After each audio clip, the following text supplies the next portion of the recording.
በትላንትናው የአፍሪካ ዋንጫ ሰይዶ ማኔ ያደረገው ነገር በሴኔጋል ህዝቦች ልብ ውስጥ መቼም የማይጠፋ ታሪክን ባጭሩ ታሪኩን ልንገራችሁ። የትላንትናው የአፍሪካ ዋንጫ የፍጻሜ ጨዋታ ሴኔጋል ከሞሮኮ ነበረ። በ0-0 ሆነው እስከ 90 ደቂቃ ድረስ ይቀጥላሉ።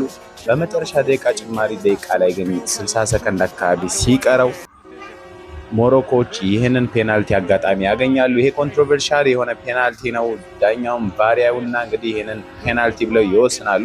በዚህ ጊዜ የሴኔጋል ተጫዋቾችም ሆነ አሰልጣኝ ስታፎች በሙሉ ሜዳውን ለቀው ተጫዋቾች እንዲወጡ ያደርጋሉ። ሰይዶ ማኔ ብቻ ነበር ሜዳ ላይ የነበረው። ሰይዶ ማኔ ደግሞ እንጫወት እያለ ሁሉንም ሲለምን ነበረ።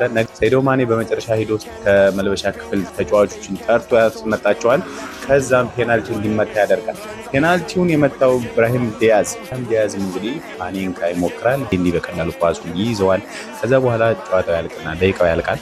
በ0-0 ደቂቃ ያልቅና ወደ ጭማሪ ደቂቃ ወደ 30 ደቂቃ ጭማሪ ደቂቃ ይሄዳሉ።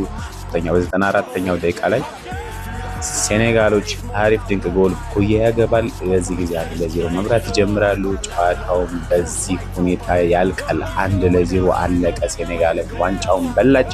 ሰይዶ ማኔ ታሪክ ሰርቷል። ሰይዶ ማኔ ግን በጣም ይለያል።